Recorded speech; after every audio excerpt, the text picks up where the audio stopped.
कार्यक्रम कराया गया है, इसमें जो द इमेज इंजीनियर्स लिखा गया है, इसका क्या अर्थ है और महिलाओं के लिए इस कार्यक्रम के लिए क्या संदेश देंगे? इमेज इंजीनियर्स का मतलब ये है कि हर इंसान एक इमेज लेके पैदा होता है, पर उस इमेज को आप अपने लिए इंजीनियरिंग कैसे करके किस रूप में प्रस्तुत करना चाहते हैं, तो वो काम हम लोग करते हैं। तो महिलाएं भी, उनकी अपनी एक पर्सनैलिटी, एक अपना व्यक्तित्व होता है, एक अपनी सोच होती है। उस सोच को वो किस तरीके से समाज के सामने ला सकती हैं और किस तरह से उसको एक सकारात्मक रूप में दिखा सकती हैं समाज को आगे बढ़ाने में, अपने परिवार को। कि आप ये सोचो कि परिवार समाज की इकाई होता है, और अगर एक परिवार को आप अच्छे से बना सकते हो तो समाज अपने आप अच्छा होता चला जाता है। तो एक हमारी सोच यही थी कि स्त्रियों में सब में एक अपने अंदर एक होता है, एक सोच भी होती है, एक अकल भी होती है, एक बुद्धि होती है और एक कला होती है। उस कला को हमें सप्रेस नहीं करना चाहिए, हमें दबाना नहीं चाहिए। अगर हमारे पास है, सोचिए हम खाना अच्छा बनाते हैं, तो हम क्यों ना खाना अच्छा बनाएं, परिवार के स्वास्थ्य को अच्छा करें, अपने आसपास के लोगों को समझाएं कि कैसे अच्छे खाना समय से बन सकता है, कैसे खिला सकते हैं, तो उसमें भी एक समाज में परिवर्तन ला सकते हैं। तो हमारे इस इवेंट की सोच यही थी कि हम उस मैसेज को ज़्यादा से ज़्यादा लोगों तक पहुंचा सकें कि भाई आप अपने आपके अंदर जो भी है, जो भी कला है, उसको बाहर निकालो, दबाओ मत और डिप्रेशन में बिल्कुल मत जाओ, क्योंकि आज की तारीख में डिप्रेशन बहुत बड़ी बीमारी बन चुकी है। तो ये डिप्रेशन की जो बात आपने बोली है, ये सभी के लिए है, लेकिन महिलाओं के लिए सबसे बड़ा संदेश इस कार्यक्रम के माध्यम से क्या जाएगा? सबसे बड़ा संदेश यह है कि अपने ऊपर विश्वास रखो और ये मत सोचो कि अगर हम शारीरिक रूप से कमज़ोर हैं तो हम मानसिक और भावनात्मक रूप में भी कमज़ोर हैं, वो नहीं है। हम बहुत शक्तिशाली हैं। आप शिव को भी देखिए तो शिव की शक्ति से वहाँ से आती है। तो हम भी शक्ति हैं, कमज़ोर नहीं हैं।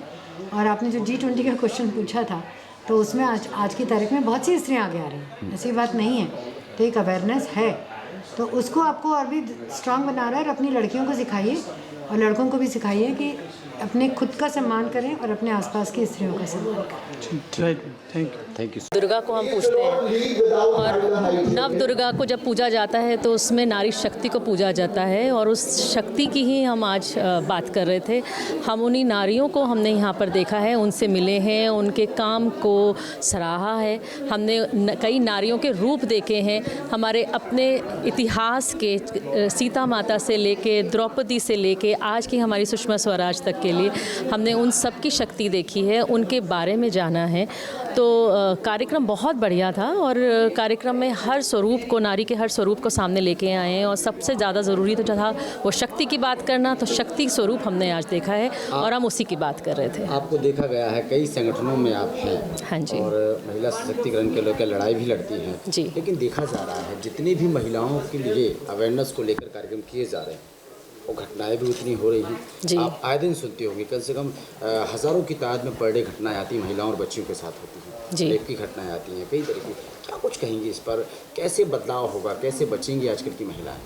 देखिए, मैंने अभी थोड़ी देर पहले जब मैं बात कर रही थी यहाँ पर, मैंने मन से भी बोला था कि हम जब बात करते हैं घटनाओं की, चाहे वो रेप की हो या उत्पीड़न की हो या दहेज की हो, मेरे पास रेगुलर डोमेस्टिक वायलेंस के भी काफ़ी सारे केसेस आते रहते हैं। उसमें थोड़ी कंडीशनिंग की बहुत ज़रूरत है। हम अपने यहाँ इस टाइम हम भी तो बात करते हैं कि हाँ रेप हो गया, लेकिन हम अपने घरों के बच्चों को, लड़कों को क्या सीख दे रहे हैं, उनको क्या संस्कार दे रहे हैं बचपन से, वो देना बहुत ज़रूरी है। आजकल के बच्चे हमारे रामायण, महाभारत, गीता, वेद पढ़ के नहीं बड़े हो रहे हैं, वो दादा दादी की कहानियाँ पढ़ के बड़े नहीं हो रहे हैं, वो पंचतंत्र की कहानियाँ सुन के बड़े नहीं हो रहे हैं, वो बड़े हो रहे हैं OTT देखकर, वो बड़े हो रहे हैं सीरियल्स देखकर, वो देख रहे हैं बॉलीवुड को, जिसमें संस्कार नहीं दिखाया जाता, उसमें एंटरटेनमेंट दिखाया जाता है, जो शायद हमारी जो कच्ची मिट्टी होती है, जो बच्चों की कच्ची मिट्टी होती है, एक बहुत नाजुक ब्रेन होता है, उसके ऊपर गलत असर करता है।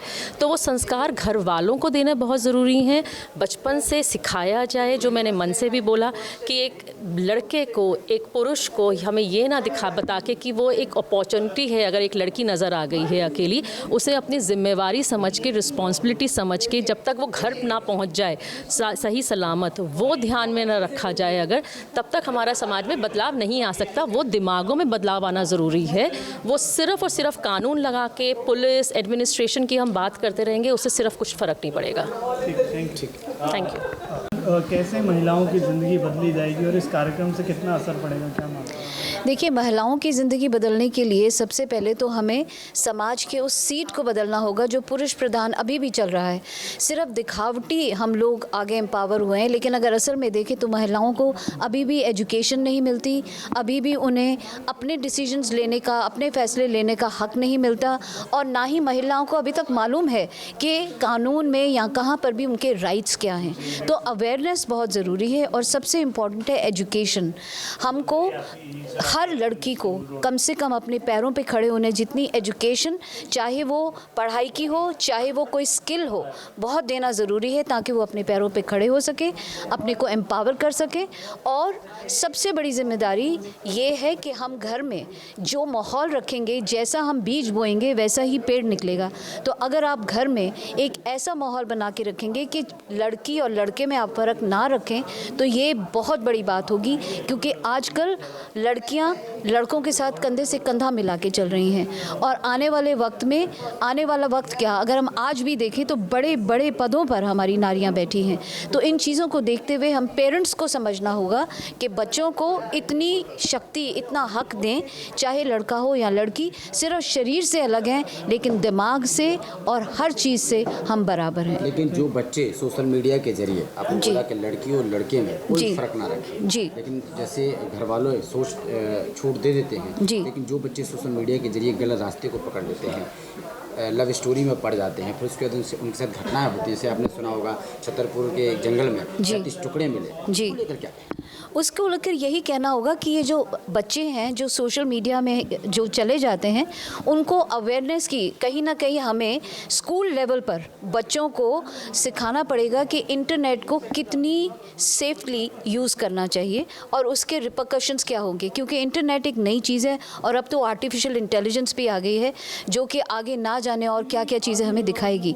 तो बहुत ज़रूरी है कि स्कूल लेवल पर ही बच्चों को अवेयरनेस दी जाए कि वो किस रिस्पॉन्सिबिलिटी के साथ इंटरनेट को यूज़ करें। और पेरेंट्स भी एक ख़ास उम्र के बच्चों पे कम से कम, आजकल हम लोग सुन तो बच्चों को बोल तो कुछ नहीं सकते, लेकिन नज़र ज़रूर रखें कि बच्चे किस संगति में हैं, क्या कर रहे हैं, और एनकरेज करें, लेकिन नज़र ज़रूर रखें कि बच्चे कर क्या रहे हैं। Thank you. कल ये कार्यक्रम किया गया है, कहीं ना कहीं इस लोगों में G20 की भी बात की गई है, क्या कुछ कहेंगे और क्या संदेश ये कार्यक्रम देगा पूरे देश? महिलाओं को लेके यही संदेश है कि अगर हमारा G20 का भी समिट हो रहा है तो जितनी भी महिलाएं आके अटेंड करें और एक्चुअली एक्टिव हों G20 में, तो शक्ति दी इनर पार निकल के आएगी। सो मेरी ये इच्छा है या मेरी अंदर से भावनाएं हैं कि जो लेडीज़ हैं, महिलाएं हैं, उनको आगे बढ़ के हर एक चीज़ में पार्टिसिपेट करना चाहिए। मैम, जो आज कार्यक्रम हुआ है, जो परफॉर्मेंसेस हुई हैं, कैसे डिसाइड किया था कि इसी थीम पे परफॉर्मेंसेस करानी है? ये एक्चुअली मेरी, आप समझिए कि मुझे हो गए हैं 5-6 महीने।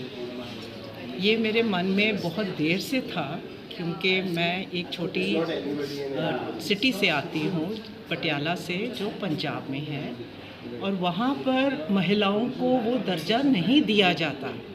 और हमने सारी तो नहीं, बट थोड़ी बहुत ज़िंदगी वहाँ काटी है और देखा है। मैं लॉरेंस स्कूल सनार में पढ़ी हूँ, वो बोर्डिंग स्कूल है, इंग्लिश स्पीकिंग स्कूल है, कोएड है। और फिर मैं आई पटियाला, पंजाब, जहाँ पर महिलाओं को कोई दर्जा नहीं दिया जाता। और मेरे लिए एक शौक था कि ये क्या हुआ, स्कूल में तो हमें सब कुछ इक्वल मिलता था, और मैं यहाँ आई हूँ और मेरे को ये पता चल रहा है कि महिलाओं को तो पूछते ही नहीं है, महिलाओं को लुक डाउन करते हैं क्योंकि वो महिलाएं हैं। सो वहीं से मेरे ये माइंड में शुरू हुआ था, और मैं ये बात आप समझ लो ऑलमोस्ट 30 इयर्स बैक, और माइंड में था। फिर नहीं हो पाया, फिर सोचा करेंगे, फिर ये लास्ट 5 मंथ से मैंने ये कोलैबोरेट करना शुरू किया। तो उस दौरान मेरा ऑलमोस्ट सारा फिक्स हो गया था, मेरे को कुछ प्रॉब्लम्स आई, कुछ हर्डल्स आए, कुछ फ्रॉड भी हुआ मेरे साथ, एंड दुखी प्राणी की इतना कुछ किया और नहीं हो पा रहा। देन मेरे को मिली नीलम गुप्ता एंड और हमने आपस में बात करी और इनको मेरा थीम पसंद आया।